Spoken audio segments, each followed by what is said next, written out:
Hoy es día de anécdota. Hola amigos y amigas, animalólogos del mundo y de YouTube, ¿cómo están? No sé si este video vaya a gustarle a alguien, simplemente lo hago porque me gusta. Y es que voy a contarles un poquitico acerca de las anécdotas que me ha tocado vivir o que he llegado a vivir en mi vida como veterinario. Algunas tristes, otras felices, eso hay de todo. Pero hoy quiero contarles una en particular que de verdad me dejó pensando y no sé, pues va a ser un video más bien como de charlar, así que si pueden tomar algo, no sé, un juguito, un mate, un agua o cualquier cosa para beber. No hace mucho, donde me encontraba trabajando como médico veterinario, atendí un perrito. Un perrito ingresó al área de peluquería para que le hicieran un baño. Él estaba bastante infestado de pulgas. Entonces me llamaron para hacer la revisión de rutina que se hacía en el lugar. Obviamente pues fui normal, hice la revisión, sí tenía muchas pulgas, tenía fiebre. Me decían que era un cachorro que era recién adoptado y que apenas lo tenía la nueva familia. Por lo que es obvio que a veces ellos vengan con algunos problemas de salud. Entonces simplemente lo atendí, lo revisé. Tenía sus ganglios submandibulares inflamados, lo que significaba que tal vez tenía un proceso infeccioso que estaba corriendo. Los borborismos intestinales, es decir, el movimiento de los intestinos también se veía muy aumentado, lo que de pronto se corresponde con heces blandas o diarrea, cosa que después, hablando con el propietario, me confirmó. Luego simplemente se llenó el reporte normal, como de cualquier otro paciente, y ya, se entregó y se fue. Hasta ahí todo normal, hasta que después, al otro día, recibí una solicitud. Me enviaron desde el área de peluquería una solicitud que era de por favor entregar un informe o un reporte de la historia clínica del paciente. Inmediatamente, a uno como veterinario inmediatamente se le prenden las alarmas, porque uno dice, bueno, aquí está pasando algo, porque si están pidiendo el informe de la historia clínica, ha de ser porque, no sé, algo sucedió, se enfermó, bueno, en fin. Olvidé decir que obviamente pues para ese caso, como tenía fiebre y estos síntomas, pues se envió exámenes de laboratorio complementarios, dígase cuadro hemático, dígase coprológico y cosas de estas. Unas horas más tarde ellos debieron llegar porque tenían que traer el paciente para hacerle el cuadro hemático y el coprológico, y entonces aproveché para conversar con ellos y preguntar a ver pues, qué era lo que pasaba, porque habían pedido el informe, si de pronto necesitaban más información o algo por el estilo.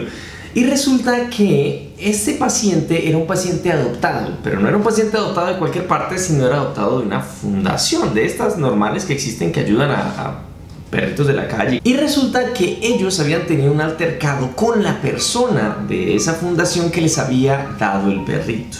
Entonces inmediatamente lo que uno piensa es, bueno, tal vez fue un problema, no sé, de que la persona cree que no tiene los recursos para atenderlo, o que de pronto algo que vaya en contravía del bienestar de la mascota.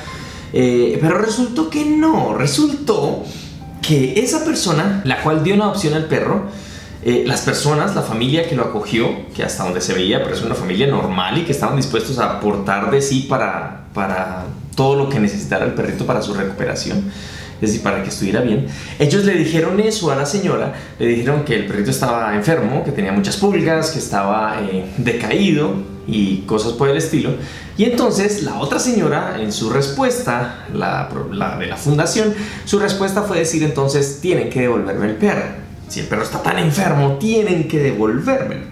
Ya se imaginarán mi cara cuando estaba escuchando todo esto, la misma que deben tener ustedes más o menos. Uno trata de guardar sus juicios, de ser imparcial, pues porque ante todo debemos ser imparciales ante una situación de esas. Uno simplemente tiene un paciente y el paciente tiene que tener su mejor salida o su mejor de solución o su mejor prospecto de tener una vida feliz y una vida tranquila. Hasta ahí sería algo no tan poco común, simplemente un choque entre dos personas que no se llevaron bien. Pero resulta que esa otra persona empezó a ejercer acciones para intentar recuperar el perro que supuestamente estaba siendo maltratado. Bueno, ya empezaron a inventar cosas. Fueron hasta la casa de la persona con policía y demás para intentar recuperar el perro a la fuerza. ¿Cuál era el punto? Que en el momento en que estaban haciendo ese proceso, el perrito no estaba ahí, el perrito se encontraba en el baño insecticida que yo había recetado. Entonces se encontraba en el baño insecticida y le estaban quitando toda esa cantidad de pulgas tan impresionante que tenía, propia y muy común de animales que viven hacinados o que viven en un lugar donde se encuentran con nuevos animales que llegan. No es una falta, es simplemente algo que se presenta en muchos refugios. Entonces, ¿qué pasó? Que presuntamente ahora esta familia estaba ocultando y estaba enmascarando la ubicación del cachorro, supuestamente para no entregarlo o para simplemente llevar la contraria a la persona de la fundación que estaba intentando recuperarla a toda costa. Entonces, la solución que encontró la susodicha señora fue hacer una campaña de difamación por Facebook. Y esto suena rarísimo y suena que no tiene el más remoto sentido, pero así fue.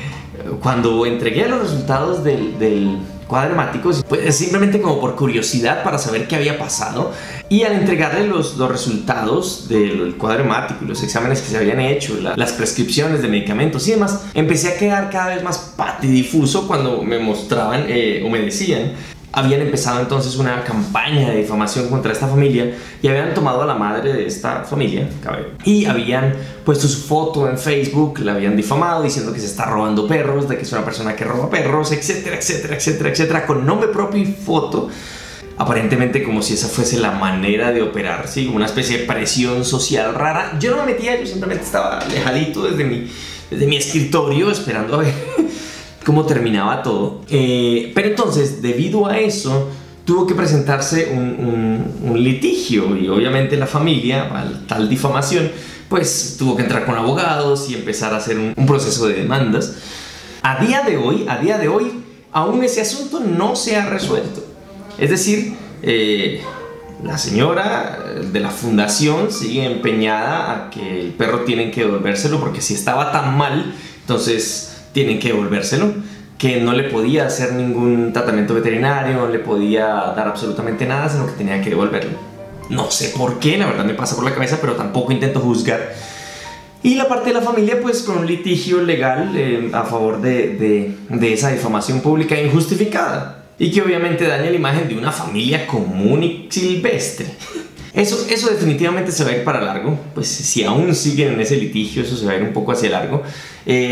Pero más que ese problema que surgió entre esas personas, lo que a mí más me sorprendió era que el problema real o el verdadero problema de la fundación no era que estuviera en una familia, bueno, no voy a decir de la fundación, vamos a decir de una persona en particular, porque existen fundaciones muy buenas, de una persona en particular, era que estaba en una familia donde el animal, la mascota, tenía todo lo que necesitaba, tenía un techo, tenían recursos para hacer tratamientos veterinarios y lo que necesitase para que estuviese bien. Y a pesar de eso, nada de eso importaba, que era supuestamente la función, dar en adopción a esos animales a personas que estén en esas condiciones, sino que simplemente le tocaron el ego. Y entonces empezó una pelea de egos, de por qué me va a quitar el perro que usted me dio, pero si el perro estaba tan mal, entonces ¿para qué me lo recibió? Y empezaron a pelear entre eso y el problema real de la mascota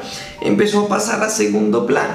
La mascota, gracias a Dios, se recuperó bien, no tenía una afectación muy seria, pero sí, obviamente tenía alteraciones, estaba decaída y tenía un poco de patologías leves, pero se convirtió en una pelea entre difamación pública y robaperros. No sé si entienden más o menos a lo que voy con esto, pero eso sucede muchísimo. Y lo van a ver si de pronto ustedes son estudiantes de veterinaria o técnicos, cualquier cosa por el estilo. Cosas como esta les van a pasar. Lo que deberían hacer es siempre mantener su profesionalismo y mantenerse bajo lo que dicta la ley. Para los médicos veterinarios y para las personas que trabajan con animales existen leyes que nos rigen y nos regulan nuestro ejercicio profesional. Entonces simplemente mantenerse apegado a esas leyes y evitar tomar de pronto ningún lado. ¿Por qué? Porque nuestro papel es simplemente el bienestar del animal. Ese que se olvidaron cuando empezaron a pelear unos contra los otros. Ese mismo, ese bienestar es por el que tenemos que velar nosotros. Va a ser difícil, sí.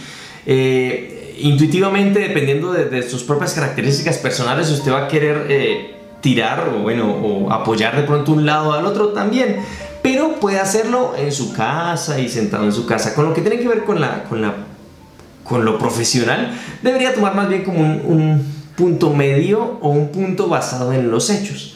Entonces simplemente se relata lo que se encontró, se reporta lo que se encontró, porque resulta que todos esos datos que ustedes tomen en su historia clínica, que todos esos datos que ustedes como técnicos ayuden a tomar, y en esos reportes e informes, se convierten en prueba legal o se convierten en material del cual se pueden utilizar para esos litigios. No sé si prueba legal sea la palabra correcta, pero que se puede extender para esos litigios. Entonces tienen que tener mucho cuidado con lo que escriban. No pueden de pronto dejar cosas a medias, o no pueden decir, esta historia clínica la lleno yo después, porque de pronto les pasa algo como esto y los coge fuera de base inmediatamente. Además de que obviamente por ley, esa misma ley de la que acabo de mencionar hace rato, es ilegal no llenar una historia clínica de un paciente. Pues eso debería ser obvio, pero lo dejo ahí como...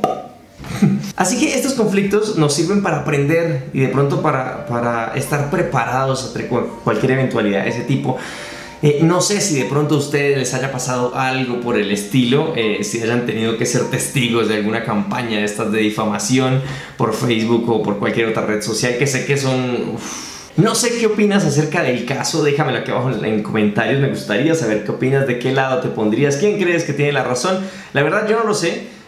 Tengo mi opinión personal, pero mi opinión personal va más bien hacia el bienestar de la mascota. Para mí, si la mascota tenía un techo, tenía comida, tenía todo lo que necesitaba, y el objeto de darle una adopción era ese, ahí no hay pelea, ahí no hay litigio, ahí no hay absolutamente nada. ¿Por qué? Porque cumplió su función, cumplió la función de pasar a un perro que no tenía hogar a un hogar. Paré de contar. Ya las otras cosas que escalaron y las relaciones humanas, eso es un cuento completamente distinto.